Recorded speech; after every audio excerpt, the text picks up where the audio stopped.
Тәуелсіздіктің 30 жылдығын тек мерейтой деп санауға болмайды. Ең алдымен бұл тарихи оқиғаға идеологиялық тұрғыдан қарауымыз керек деп Қазақстан Республикасының президенті Қасым-Жомарт Тоқаев айтқан сөзі.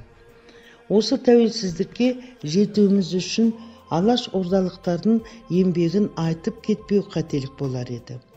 Сондықтан бүгінгі тақырыбымызды Алаш Орда партиясының төрағасы, белгілі қоғам және мемлекет қайраткері Әлихан Бөкейханов жайлы өрбіткелі отырмыз. Бүгінгі киносабақ тақырыбы тәуелсіздік үшін жан қиған.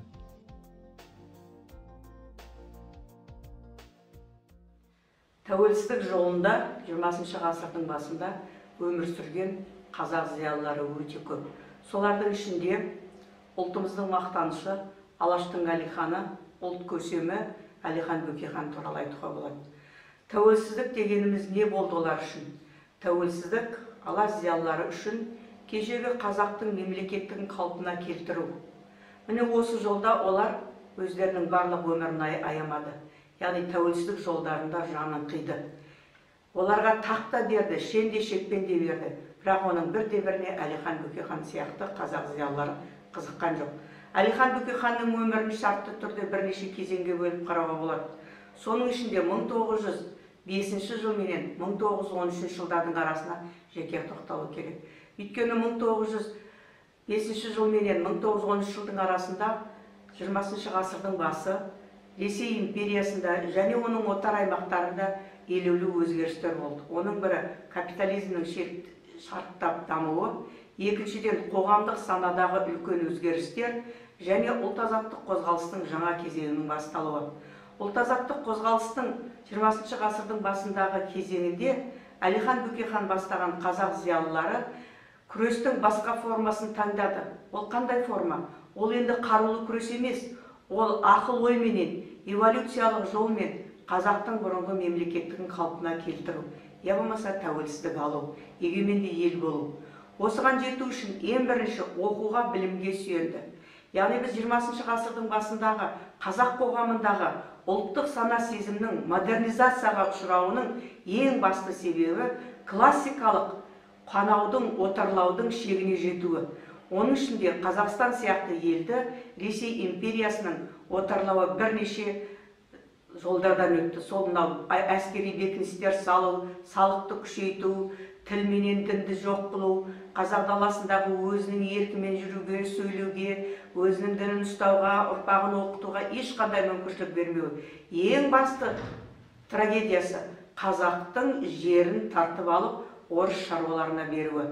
Міне осыған байланысты қазақ зиялыларының оқығандары 20 ғасырдың басында 120-дан астам қазақтың жоғарғы білім алған оқығандары болды дейді академик Қозыбаев өзінің еңбегінде. Олай болса, сол оқыған көзі ашық азаматтар бірнеше білімі алды. Олар Санкт-Петербург университетінде, Мәскеуде, Томскіде, Омскіде оқыды. Яғни бірнеше диплом алғандары бар. Мысалы, Мұхамеджан Тынышпаевты айтуға болады, Бақытжан Қартаевты айтуға болады, Барлыбек Сырттановты айтуға болады, Әлихан Бөкейхановты айтуға болады. Барлығы заңгер мамандығын оқыды, әдебиетші болды, шығыстану факультетін бітірді, дәрігерлік факультеттерді бітірді. Міне осы мамандықтың аясында енді қазақ халқының ешқандай құқығының жоқтығын, ең соңғы сорлылығы өзінің жерінен айырылып қайда баратындығын білмеуі. Мынау Египетте бітірген Ғабдуғали Мұсағалиев деген алаштың зиялысы қазақ қайда барасың деген мақала жазған екен. Сондағы жазғаны, отаршылдықтың салдарынан қазақ өзінің малын бағатын жері жоқ, тау тасқа ғана қалды дейді. Міне Әлихан сияқты қазақтың зиялылары, бүкіл оқыған қазақ зиялылары ендігі барлық күшті бір ортаға біріктіру керек. Ол орта тек қана демократиялық, либералдық, азаттық қозғалысын бастау. Азаттық қозғалыста, яғни оның үстіне патша үкіметі осы қозғалыстың ары қарай дамуына өзі түрткі болды. Ол қандай мәселе? Ол жаңа Булыгиннің думасы деген дума. Яғни ол дума бойынша, заң бойынша қазақ, я болмаса басқа отар халықтар мемлекеттік думаға қатысуға құқық ала бастады. Соның ішінде қазаққа бермеді құқықты. Яғни қазақтың сайлауға қатысуға құқығы жоқ. Көшіп қонып жүрген халық деп. Міне осыған байланысты 1905 жылы Әлихан Бөкейхан бастаған қазақ зиялылары атақты қоянды жәрмеңкесінде немесе қазақтың экспосында, яғни ең алғашқы құзырхат немесе қарқаралы петициясын жазды, жариялады. Жариялағанда оны жариялаудың өзі қаншама қиын болды. Ол тек қана Әлихан Бөкейханның күшімен ғана басқа Омскіге арқылы патша үкіметіне жететін болды. Енді қарқаралы петициясының негізгі мазмұны ол азаттықтың қарапайым ғана талаптары. Тіпті патша үкіметін құлату деген онда сөз жоқ. Оларды қудалайтында ешқандай мүмкіншілік жоқ. Ол қандай? Біріншіден, яғни қазақ өзі жерге қоныстанып алғанша орыс шаруаларын әкелуді тоқтата тұру. Екіншіден, қазақтың да сайлауға, яғни Ресейдің 20 ғасырдың басындағы мемлекеттік думасына қатысуға құқығы болу. Бастауыш мектептерде ана тілінде оқыту. Қазақтың өзінің діні болу, өзінің мешітін салуға, Меккеге баруға рұқсат беру. Осындай қарапайым ғана адами талаптарды қойғаны үшін Әлихан Бөкейхан, Ахмет Байтұрсынов, Жақып Ақбаев, бұлардың бәрі Қарқаралыда болған ол кезде түгел қудалауға ұшырады. Қарқаралы петициясының мазмұны сол. Бірақ бұл үлкен тарихи құжат болып қалды, бүгін жетті бізге.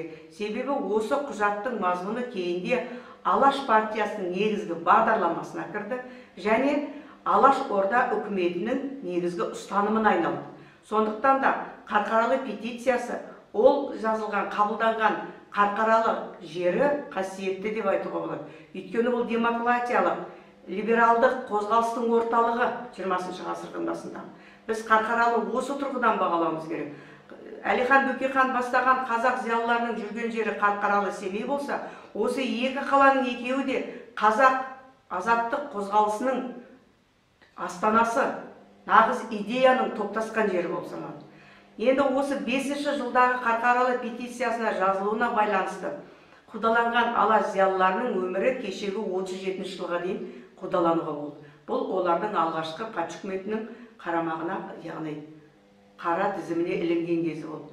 Онан кейін патша үкіметі өзі 1905-7 жылғы орыс революциясының нәтижесінде және 1904-5 жылы орыс-жапон соғысында өзінің масқара болып жеңілгеннен кейін басқа европалық елдерден артта қалғандығын мойындап, енді Россияны демократиялық жолға немесе жаңағы экономикасын модернизациялау жолына түсті. Соның бірі жаңағы орыс революциясының негізгі талаптары еді. Ол революция қандай? Бұл бірінші буржуазиялық демократиялық революция. Оның негізгі талаптары, яғни самодержавияның орнына демократиялық республика орнату. Әсіресе ең басты мәселе аграрлық мәселе, жер мәселесі. Міне осы революциядан кейін қорыққан патша үкіметі алғашқы демократиялық бостандыққа мүмкіншілік беретін құжат қабылдады. Ол құжат қазақ зиялылары үшін өте маңызды болды. Ол құжаттың аты 17-ші қазан манифесі деп аталады. Осы құжатты түсіндіру үшін Әлихан Бөкейхан бастаған қазақ зиялылары Қарқаралыда үлкен жұмыс жүргізеді. Соның ортасында Жақып Ақбаев болды. Яғни бұл манифест, 17-ші жылғы манифесттің мәніне енді бұрын патша үкіметі шығарған заңдардың барлығы патша қол қойғанда күшіне енетін болса, ендігі осы заң бойынша тек қана парламент немесе дума бекіткеннен кейін ғана күшіне енетін болды. Оның үстіне думаға қатысуға мүмкіншілік берді. Яғни 17-ші қазан манифесі бойынша бірнеше демократиялық ұйымдар құруға рұқсат берілді. Ол қандай ұйымдар? Ол дәрігерлердің ұйымы, ол заңгерлердің ұйымы, ол жаңағы ауыл шаруашылығымен айналысатын агрономдардың ұйымы. Не керек демократиялық ұйымдар құруға, демократиялық сөз бостандығы берілді. Бұл дегеніңіз патша үкіметі тарапынан жасалған үлкен жеңілдік. Міне, осы жылдары 1905-7 жылдардың арасында бірнеше саяси партиялар, әрине бірінші большевиктер партиясы ол 1898 жыл және 1903 жылдардың арасында саяси ағым ретінде тарихи сахнаға шыққан болса, одан кейін көптеген либералдық партиялар, олар жаңағы кадеттер партиясы, эсерлер партиясы, трудовиктер партиясы, шаруалар партиясы, өнеркәсіпшілер партиясы, бірнеше саяси партия құрылды. Міне сондықтан да енді қазақ зиялылары, оның ішінде Әлихан Бөкейханның тікелей басшылығыменен қазақ даласында алғашқы саяси партияның формасы ретінде, или бастамасы ретінде кадеттер партиясының филиалы құрылды. Ол Орал қаласында. Оралда өткен 3 жаңағы аймақтың зиялыларының өткізген жиналысында кадеттер партиясының филиалы құрылды. Ол жөнінде пікір дейтін газетте жазылған болатын. Міне Әлихан Бөкейханның енді саяси қызметінің өрлеу кезеңі осы 1905 жылғы 17 манифесттен кейін және орыс революциясынан кейін күшейе түседі. Сондағы ендігі басты оның негізгі қызметі қазақ зиялыларының арасында демократиялық бостандық берген патша үкіметінің жарлығын пайдалана отырып, Думаға сайлауға қатысу. Сол сайлауға қазақтың оқыған азаматтарын беру. Міне Әлихан осыны үгіттеді, осыны насихаттады. Кімдерді жіберу керек Думаға? Дума дегеніміз қазіргі парламент қой. Яғни, ол парламентке жіберу үшін көзі ашық оқыған, қазақтың мүддесін ойлайтын, қазақ үшін қызмет жасайтын адамдарды кіргізу керек. Әлихан Бөкейханның сөзі бар. Ұлттың мүддесін ұйықтап жүру емес, ояу жүріп жасау керек. Және оның керемет тарихи өзінің сөзі Әлихан Бөкейханның өмірінің соңына дейін тәуелсіздікке жаны қиған адам рететін көрсететіні, ол мына сөзінен қарауға болады, қанатты сөзі. Қазақтың қандарда қақысы кетті. Өмірімнің соңына дейін қазаққа қызмет қыламын.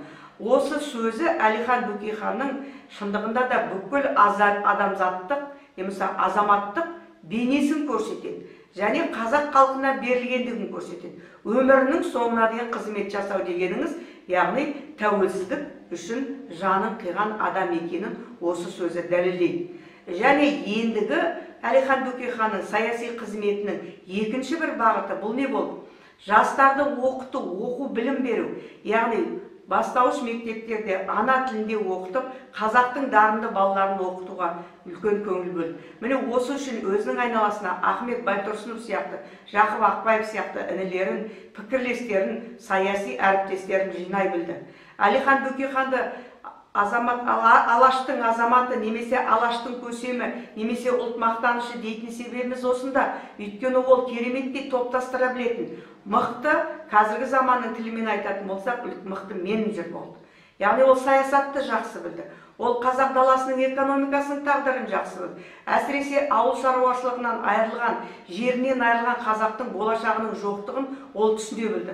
Сондықтан ол өзінің жазған хаттарында, естеліктерінде, немесе Кәкітайға жазған хатында қазақ халқын ауыл шаруашылығымен айналысуды өте қолдады. Ол Кәкітайға жазған бір хатында былай дейді: "Сен қорғасын заводын салу туралы айтасың. Бірақ оны бәсекеге жеткізе алатындай қабілетте бізде қабілет не бар ма, мүмкіншілік бар ма? Менің ойымша, ауыл шаруашылығы, оның ішінде мал шаруашылығын дамыту қазақтың қолынан келетін іс." Сөйтеді де Әлихан Бөкейхан Швеция туралы, Австралия туралы, Германия туралы көптеген мысалдар келтіреді. Соның ішінде айтады, мына Швеция деген ел бар, онда сол елде де сүттен кереметтей жаңағы сыр өндіреді, сыр жасайды. Австралия деген ел бар, малдың тұқымын, қойдың тұқымын асылдандырып, сөйтіп кереметтей ауыл шаруашылығын дамытуға мүмкіншілік береді. Осының барлығы қазақ даласында бар ғой. Егер қазақ осымен айналысатын болса, бұл ата-баба кәсібін жаңа жолға қоя білсек, мынау соғыстың жағдайында, 1914 жылғы бірінші дүниежүзілік соғыс жағдайында, яғни керекті негізгі өнім ол не болып тұр? Ауыл шаруашылық өніміне сұраныс. Ол жылқыға, ол жүнге, ол тамаққа, ол теріге сұраныс. Міне осындай жағдайда қазақ халқының осымен айналысқанын жөн көрген Әлихан Бөкейхан Австралияның қойы туралы, Швециядағы сыр туралы айтқан себебі осы. Өйткені бүкіл дүниежүзілік ірі мемлекеттер мынау дүниежүзілік рынокқа араласып кеткен, яғни бір-біріне деген сұраныс күшті. Міне осыны Әлихан Бөкейхан түсініп, күндердің күнде қазақ даласындағы әлемдік рынокқа кірудің бірден бір жолы ол ауыл шаруашылығын дамыту болатындығын мықтыдай білген адам. Міне оның ауыл шаруашылығы маманы ретінде тануға болады. Екіншіден мықты ол саясаткер. 1867-68 жылдары Жапония мемлекетінде Медзи жаңғыру революциясы болған. Соның нәтижесінде томаға түйік мемлекет, Жапония сияқты, ол ашық мемлекет болған жоқ. Томаға түйік деген басқа мемлекеттермен араласпау деген сөз.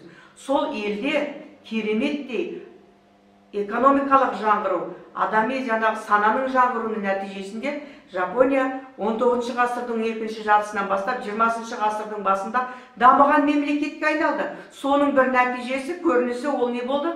1904-5 жылдардағы Орыс-Жапон соғысында Ресейдің тас талқан болып, масқара болып жеңілуі артта қалғандығын көрсетті. Көрдіңіз бе? Міне осыны терең зерттеген Әлихан Бөкейхан, яғни Жапония сияқты Қазақстанға да экономикалық өзгеріс жаңғыру болса, ол жаңғыру қандай жағдайда болады дейді? Қазақстан тәуелсіз ел болған жағдайда экономикалық жаңғыруға болады. Сонда кешегі Совет үкіметі орнаған кездегі Әлиханның негізгі арманы не болды? Яғни тез арада 20 жылдың ішінде үлкен экономикалық модернизация жасаса, Қазақстан да Жапония сияқты дамыған елге мүмкіншілігі бар болуға. Себебі оның территориясы үлкен, мал шаруашылығы үлкен, жаңағы сұранысқа ие. Міне осылай түсіндіреді. Үшінші, оның саяси қызметіндегі ең басты бүгінгі күннен салыстырып айтатын тағы бір мәселе оқу білімге кереметтей көңіл бөледі. Оқу білім, міне осыған жастарды оқыту арқылы, көзін ашу арқылы, яғни саясатпен айналсын, экономикамен айналсын, ауыл шаруашылығымен айналсын. Міне сонда ғана қазақ қоғамының өзгеретіндігі де ол мықты сенді. Осы жолда мектеп ашу, оқу жайлы деген. Яғни ол не деп айтады? Мынау дарынды балаларға оқыту керек, оларға жәрдем беру керек. Қазіргі біз айтып отырған меценаттық қозғалысты көтереді. Яғни дарынды балаларды жақсы мектептерге оқуға мүмкіншілік беру, оларға шәкіртақы беру және ана тілінде оқу. Міне осы мәселеде қазақ зиялыларына оқулық жазу мәселесінде көтерген болады. Яғни 1905 жыл менен 10 жылдың арасындағы келесі үлкен бір көзқарасын айту керек. Ол мемлекеттік думаға қатысу. Сол думаның трибунасынан қазақтың арманын, мүддесін айту керек. Ол қандай? Яғни мемлекеттік думаға оны Семей облысынан депутаттыққа тағайындайды, сайлайды.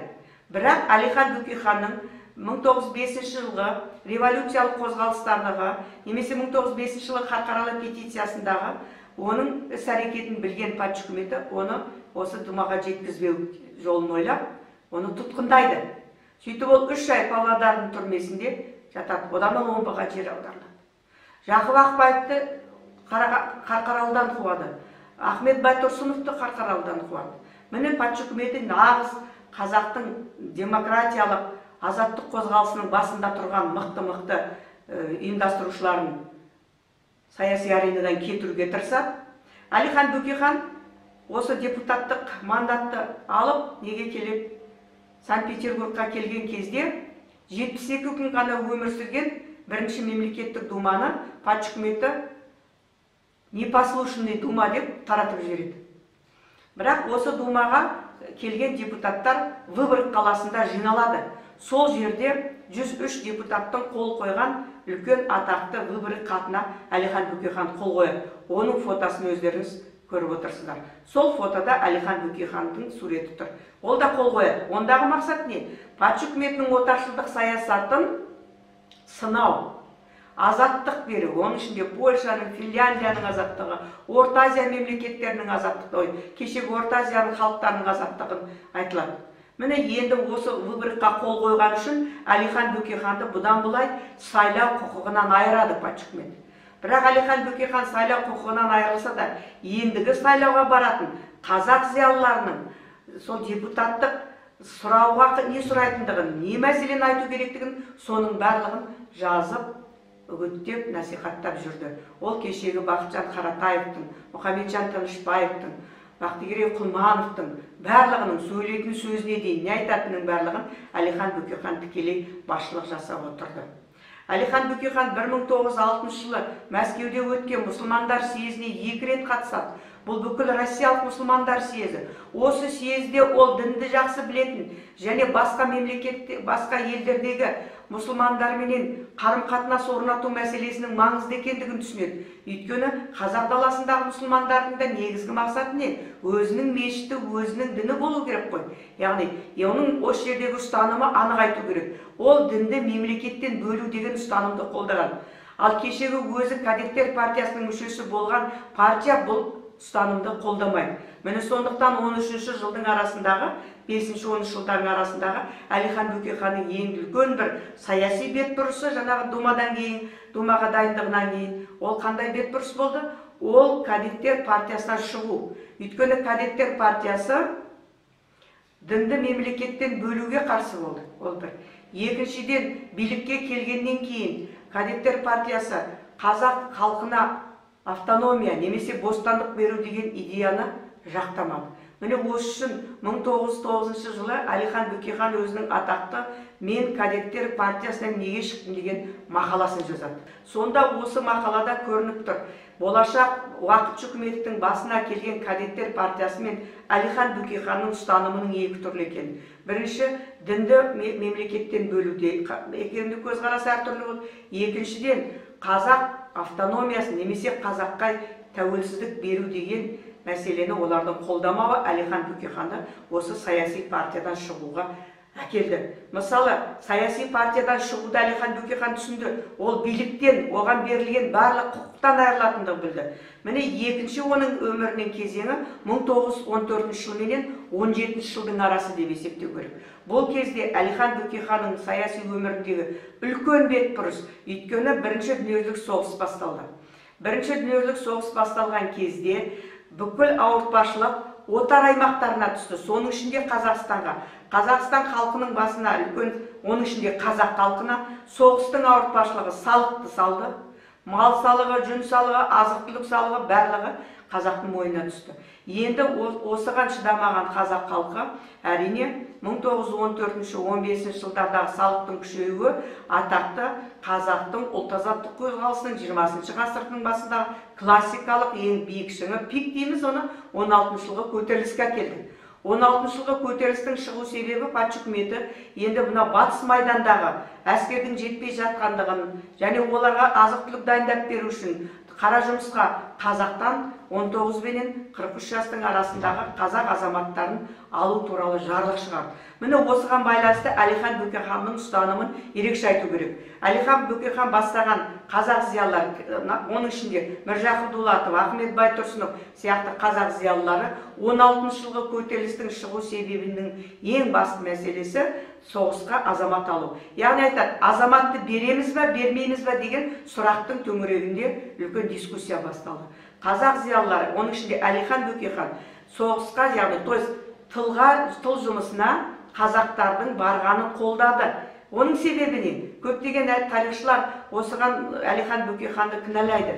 Әлихан Бөкейхан нақты түсінді саяси жағдайды және қазақтың басына төнетін қауіпті. Ол жағдай қандай жағдай еді? Біріншіден, патша үкіметінің басынан аяғына дейін қаруланған әскеріне төтеп бере алмайды, садақпен немесе қылышпен қаруланған қазақтың отрядтары. Екіншіден, егер де қазақты мына орыс қазақтары сияқты атты әскерге алсын деген талап қойды. Үшіншіден, қазақты тек тыл жұмысына емес, отан қорғау ішіне араластыру керек деп. Ондағы ойы Әлихан Бөкейхан бастаған қазақ зиялыларының, егер майданда қазақ азаматтары 19 бен 43 жастың арасында азаматтар майданға барса, соғыс ісін үйренеді, орыстың әскерімен араласады. Келешекте болашақ қазақтың егемендігі болған кезде өзінің әскері болады. Сол үшін үлкен тәжірибе жинайды деп. Шындығында да Әлихан Бөкейханның айтқаны дұрыс келді. Қазақтың азаматтарды соғысқа алды. Бірақ Әлихан Бөкейхан оларды қалай болса солай жібере салуға да қарсы болды. Ол патша үкіметіне тікелей хат жазу арқылы өзі және бірнеше қазақтың оқыған зиялыларын Минскіде жиналады. Минскідегі негізгі мақсат не? Қазақтың орысша білмейтін азаматтарына сол жерде медициналық орталықтар ашу, көмек беру, яғни елге хат жазу, осындай қазақтың әлеуметтік жағынан қорғау мәселелерімен айналысады. Мысалы, 17 жылы ақпан төңкерісі болған кезде Әлихан Бөкейхан Минскіде болатын. Енді Әлихан Бөкейханның осы екінші кезеңдегі үлкен саяси қызметін көрсететін мына бір сөзінен қарауға болады. Ақпан төңкерісі дегеніміз не? Ол ақ патша тақтан құлады. Буржуазиялық демократиялық республика орнады. Үкімет басына кадеттер партиясы басқарған Меликов-Керенскийлер келді. Меликов пен Керенский Әлихан Бөкейхан таныс, Санкт-Петербургта замандас, бірге оқыған азаматтар, бірге жүрген, саяси жана күресте бірге бастаған. Міне сондықтан енді осы революцияның кезіндегі ақ патшаның тақтан құлауын Әлихан Бөкейхан қазақ даласына былай жеткізеді. азаттықтың күні туды. Енді біз өз күнімізді көру керек. Алла біздің тілегімізді берді дейді. Ол тілек не? Енді ақ патшадан айырылдық. Енді біз өз күнімізді өзіміз көруіміз керек. Өз күнімізді өзіміз көру деген не? Енді егеменді ел болу керек дейді. Сонан кейін осы қатты 25 адреске жібереді екен. Ол Батыс Қазақстан, Жетісу жеріне, Семейге жібереді. Сонда осы жерде оқыған азаматтарға айтады: енді сіздер халықты, мына уақытша үкіметті қолдауға шақырыңдар. Яғни патша үкіметінен енді ешкімнен қорықпаңдар деген сөзі бар. Енді тек қана Алладан ғана қорқыңдар. Енді патша жоқ. Сондықтан біз енді өзіміздің болашағымызды ойлап, яғни біз оқыған азаматтар халықтың арасында үгіт насихат жұмысын жүргізуіміз керек дейді. Міне 17 жылғы ақ патшаның тақтан құлауы Әлихан Бөкейхан Торғай облысына комиссар болып жіберіледі. Үлкен қызмет. Яғни енді осы жерге келгенде Әлихан Бөкейхан уақытша үкіметті қолдау керегін айтады. Себебі не? Ол кезде екі үкімет пайда болған. Біреуі уақытша үкімет, екіншісі жұмысшы шаруалар, депутаттар. Бұл большевиктер қолдаған үкімет. Сондықтан Әлихан Бөкейхан екінші большевиктер қолдаған советтерді қолдау емес, уақытша үкіметті қолдау керек. Уақытша үкіметтің уәдесі өте жақсы. Ол немене? Ол кешегі отар елдерге азаттық беру туралы мәселені көтереді. Міне осыған сенген Әлихан Бөкейхан қазақ оқығандарын және қазақ даласындағы халықты осыған үгіттейді. Бірақ уақытша үкімет өте баяу саяси реформаларды жасамайды, уақытты созады, бірінші дүниежүзілік соғыс жалғаса береді, ауыртпашылық халықтың мойнына түседі. Ал уақытша үкімет кешегі 16 жылғы соғысқа қатысқан қазақтарды қудалауды тоқтатпайды. Көбі қорыққаннан Қытайға қашып кеткен. Оларды қайта елге қайтару мәселесінде де уақытша үкімет өте саят жүргізеді. Міне осыған байланысты Әлихан Бөкейхан уақытша үкіметтің де түпкі мақсаты қазаққа егемендік беру емес екендігін түсінеді. Келесі үлкен саяси күресінің үшінші кезеңі, мүмкін үшінші кезең соңғы кезеңі де болуы мүмкін. Ол 17 жылы билікке уақытша үкіметті құлатып, 17 жылы Қазан төңкерісінен басталады Әлихан Бөкейханның күресі. Себебі Қазан төңкерісі Әлихан Бөкейханға көзін ашты. Большевиктер партиясы қазаққа автономия беру туралы мәселені қолдамайды. Соған қарамастан Әлихан Бөкейхан бастаған қазақ зиялылары Ленин мен Совет үкіметімен келіссөз жүргізе отырып, бүгінгі Қазақстанның шекарасын бекемдейді, талан-таржыға түсірмейді қазақ жерін, өйткені Алаш партиясын құру жөнінде үлкен шешімге келеді. Алаш партиясы 1917 жылы саяси аренаға шығады. Алаш партиясының көсемі Әлихан Бөкейхан. Мен сіздерге айттым, осының басында Қарқаралы петициясының негізгі идеясы Алаш саяси партиясының бағдарламасына кірді. Ол қандай? Ол мемлекет жағдайы. Мемлекет жағдайы деген кім? Ол парламенттік мемлекет болу керек. Яғни президент парламенттің алдында есеп беру керек. Бұл қазіргі біздің үкіметіміздің нағызғы ұстанымның бірі. Екіншіден, қазақтың жері, оны астындағы, үстіндегі байлық тек қана қазақ халқының меншігі. Ешкім оған ие бола алмайды. Бұл дегеніңіз бүгінгі күні біздің парламентіміздің әлі жартылай ғана шешкен дүниесі. Жақында ғана жер туралы үлкен заң шықты Қасым-Жомарт Тоқаев. Яғни жер сатылмайды деген. Әлихан Бөкейхан бұны 20 ғасырдың басында айтқан. Яғни жер сатылмайды, астында үстіндегі байлығы тек қазақ ұлтының байлығы деген. Міне бұның өміршеңдігі осында. Екінші ұстанымы дін мәселесі. Дін мемлекеттен бөлек болу керек. Яғни әркімнің өзінің дінге деген сенімі болу керек. Ол саясатқа араласпау керек дейді. Үшінші мәселе бұл құқық мәселесі. Адамзаттың баласы жер бетіне келгенде Алладан бірдей болып туатын болса, адамның құқығы бірдей болу керек. Тең құқықты болу керек. Азаматтық құқықтық дегеніміз осы. Мемлекет осы мәселемен айналысу керек. Бұл да бүгінгі тәуелсіздіктің өміршеңдік ұстанымы болып тұр. Келесі үлкен мәселе оқу ағарту мәселесі. Ол үшін қазақтың бүкіл баласы тегін оқу, әсіресе бастауыш мектепте деген ана тілінде оқыту мәселесі. Бұл да бүгінгі күні өзекті мәселеге айналып отыр. Міне қазақтың азаматы, Алаштың азаматы, қазақтың ұлттық мақтанышы Әлихан Бөкейханның құрған Алаш партиясының негізгі ұстанымы бүгінгі 21 ғасырдағы біздің мемлекетіміздің ұстанымының дара жолына айналды. Яғни біз 21 ғасырда ештемені ойлап тапқан жоқпыз. Тек Әлихан Бөкейханның айтқан идеясын ары қарай жетілдіріп, жалғастырып жатқанымызды мойындау керек. Әлихан Бөкейхан сондықтан да ұлт мақтанышы. Ендігі келесі үлкен мәселе, біз 95 жылдардың арасында өзіміздің тәуелсіз мемлекетіміздің шекарасын бекітіп кететін болсақ, ол шекараны бізге бекемдеп кеткен Әлихан Бөкейхан бастаған алаш зиялылары, Әлімхан Ермеков, Ахмет Байтұрсынов сияқты алаш зиялылары осы шекараны бекітті. Қазіргі Қазақстанның территориясының бүкіл шекарасы солардың арқасында бекіді. Біз тек оны әлемдік деңгейде Біріккен ұлттар ұйымының дәрежесінде негіздедік, бекемдедік. Тәуелсіз ел ретінде бекемдедік. Ол кезде, қазіргі кезде айту, бекемдеу әлдеқайда жеңіл деп ойлаймын. Себебі Әлихан Бөкейхан айтқан кезде шекара мәселесін көтеру Совет үкіметінің, большевиктердің алдында, Лениннің алдында әлі өзі тәуелсіз ел болуға жара келмей тұрған кезде айту дегеніңіз, ол ерлік, ол батырлық. Міне Әлихан Бөкейханның батырлығы, ол бастаған қазақ зиялыларының батырлығы, Әлімхан Ермеков сияқты зиялылардың батырлығы осында. Өйткені әлі тәуелсіз ел емеспіз. Келесі үлкен, осы 17 жылдан басталатын үлкен саяси билігі жетістігі бұл Алаш Орда үкіметін құру. 1917 жылы Орынбордағы 5-13 желтоқсан арасында өткен қазақтың 1-2 съезді қазақтың Алаш Орда атты үкіметінің құрылуымен аяқталады. Үкіметті бірден жариялай қоймау әрине кішкене кемшілік болды. Бірден жариялау керек еді. Бірден жариялауға именді себебі әлі Совет үкіметінің күші мықты. Оның ішінде орыстардың ықпалы күшті. Міне осы жерде Әлихан Бөкейханның көрегендігін осы жерде таңайтып кету керек. Қазіргі біз айтып отырған Қазақстан халқының ассамблеясы дегені құруды біз Әлихан Бөкейханнан бастауымыз керек. Өйткені Әлихан Бөкейхан Алашорда үкіметінің 25 мүшесінің 10-ын басқа ұлттарға береді. 15-і қазақ, 10-ы басқа ұлттар. Себебі Әлихан Бөкейхан оны айтады.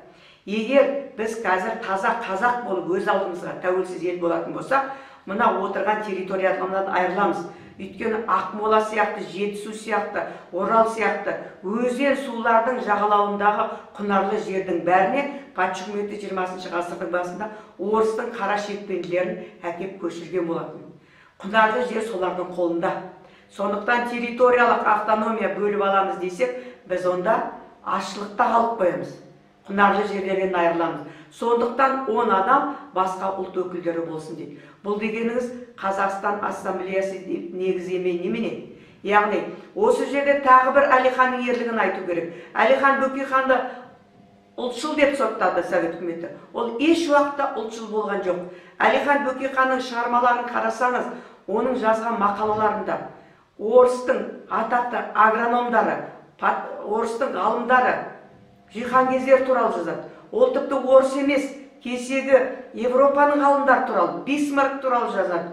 Мысалы, Потанин туралы жазады, Радлов туралы жазады. Потаниннің арманын өзінің Алаштың арманы ретінде көрсетті. Мысалы, Потаниннің мына бір сөзін кереметте Әлихан Бөкейхан көп өздерінің шығармаларында айтып жүреді.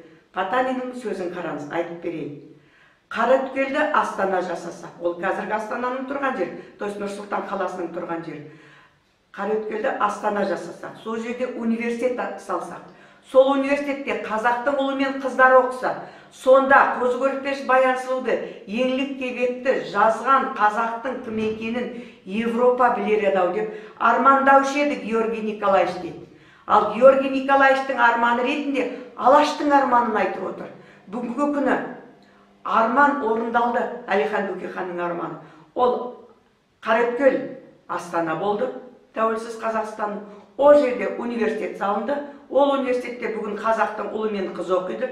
Сол арқылы бүкіл Европа қазақтың кім екенін біледі. Қазақтың кім екенін білген деген арманы Әлиханның. Біріккен ұлттар ұйымындағы елбасының сөйлеген сөзі дәлелдеді. Олай болса, Әлиханның айтқан ордалы жерде орнымызды, олжалы жерде олжамызды, үлесті жерде үлесімізді алған тәуелсіз ел болды. Бірақ сол тәуелсіздік үшін Әлихан бастаған қазақ зиялылары жанын қиды. Ешқандай таққа да шен-шекпенге қызықпай, өмірінің соңына дейін өзі айтқан қазаққа қызмет қылмай қоймаймын. Яғни, осы сөз Әлихан Бөкейханның тәуелсіздік жолында жанын қиған адам екенін көрсетеді. Міне, ұлтшыл болған Әлиханды сіздер танып отырсыз. Ол ұлтшыл болған жоқ, ол керісінше тұтас қазақ елі, оның ішінде мекендейтін басқа ұлт өкілдерінде қадірлей білді. Келесі оның феномені Әлихан Бөкейхан тұлғатанушы. Ол бірінші Абайды танытты, ол бірінші Толстойды танытты, ол Шекспирді танытты, ол Бисмаркты таныстырды, ол орыстың атақты ғалымы Скалозубовты таныстырды.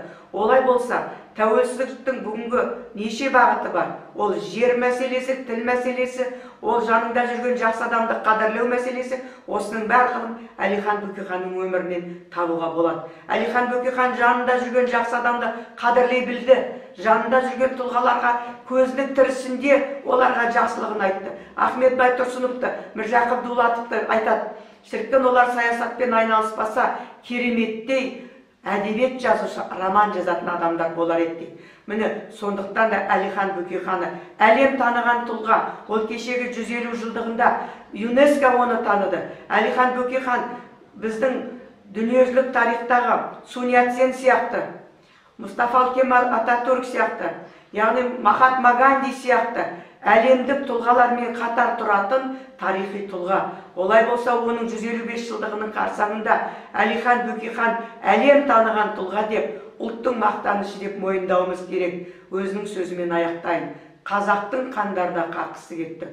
Өмірімнің соңына дейін қазаққа қызмет қылам деген ұстанымы бүгінгі қазақтың оқыған зиялылары үшін ұстаным, негізгі ұстаным болу керек.